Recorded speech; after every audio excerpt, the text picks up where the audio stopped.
Friends, ఇప్పుడే అందిన వార్త. ఎస్బీఐ బ్యాంకులో దొంగలు పడ్డారనమాట. 59 కేజీల బంగారంతో పాటు 8 కోట్లు డబ్బులు అనేది మాయం చేశారు. ఆ వివరాలు ఏంటి, ఎక్కడ జరిగింది ఆ సంఘటన అనేది వీడియోలో తెలుసుకునే ప్రయత్నం చేద్దాం. వీడియోని చివరి వరకు చూడండి, అర్థమవుతుంది. మొదటిసారి ఛానల్ వస్తే తప్పకుండా సబ్స్క్రైబ్ చేసుకోండి. చూస్తున్నారు కానీ లైక్ చేయడం మర్చిపోతున్నారండి, వెంటనే లైక్ చేయండి. వివరాలకు అయితే వెళ్ళిపోదామండి. ముఖ్యంగా ఇంట్లో దొంగలు పడి దోచుకెళ్తారని చెప్పేసి భయంతో అందరూ కూడా సామాన్యంగా సొమ్ము భద్రంగా ఉంటుందని చెప్పేసి బ్యాంకు, అదేవిధంగా బంగారం డబ్బులని కూడా బ్యాంకులో పెడుతుంటాం. కానీ బ్యాంకులో కూడా దొంగలు పడితే దోచుకెళ్తే పరిస్థితి ఏంటనేది ఇక ముఖ్యంగా కర్ణాటక అంటే బెంగళూరులో జరిగిందనమాట. విజయపూర్లో అదే జరిగింది. సొమ్ము పోయిందని చెప్పేసి తెలిసి విజయపుర ఎస్బీఐ బ్యాంక్ సంబంధించి బ్రాంచ్ బాధితులు లవదీప్ చేరుకున్నారు అంటూ. అయితే తమ డబ్బు బంగారం ఎక్కడి అని సిబ్బందిని నిలదీస్తున్నారనమాట, ఎక్కడ పోయింది ఏం కదా అని.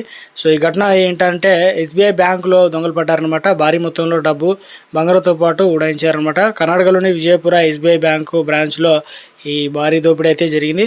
సో ముఖ్యంగా మంగళవారం సాయంత్రం లూటీ జరిగినట్టు పోలీసులు నిందితుల కోసం ఇప్పటికే ముమ్మరం అయితే గాలిస్తున్నారనమాట. ఇందులో ఈ బ్యాంక్ దోపిడీకి సంబంధించిన పూర్తి వివరాలకు కనుక వెళ్తే, మంగళవారం సాయంత్రం మాస్కులు ధరించి ఒక గ్యాంగ్ కర్ణాటకలో విజయపుర ఎస్బీఐ బ్యాంకు టార్గెట్ చేసిందనమాట. మొత్తం 5 దుండగులు బ్యాంకులోకి వెళ్ళారు.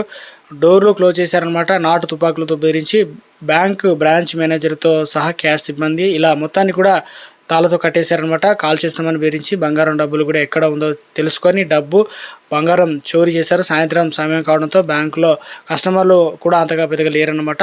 అప్పటికే లోపల ఉన్న కస్టమర్లను తుపాకులతో బెదిరించి సైలెంట్గా చేశారనమాట. ఇక బ్యాంకులోకి వెళ్ళగానే అందరి దగ్గర ఉన్న ఫోన్లు లాగేసుకున్నారు. దీంతో పోలీసులకు వెంటనే సమాచారం తెలియలేదనమాట. 50 కేజీల బంగారం, 8 కోట్ల డబ్బులు కూడా దోచుకొని ఈ లూటికి గ్యాంగ్ బ్యాంకు నుంచి ఎస్కేప్ అయిందనమాట. ఈ విషయం తెలియగానే ఎస్పీ లక్ష్మణ్ నింబర్గే స్పాట్కు చేరుకున్నారనమాట. ఈ షాకింగ్ ఘటన గురించి తెలిసిన స్థానికులు భారీగా బ్యాంకు దగ్గర చేరుకోవడంతో బ్యాంకు దగ్గర రచ్చరచ్చ అయిందనమాట. పోలీసులు కేసు నమోదు చేసి దర్యాప్తు అయితే ప్రారంభిస్తారనమాట. విజయపూర్ జిల్లాలో జడ్చన్న పట్టణంలో ఎస్బీఐ బ్యాంకులో అయితే ఈ ఘటన అయితే చోటు చేసుకుందనమాట. పూర్తి వివరాలు అయితే తెలియాల్సి అయితే ఉంది.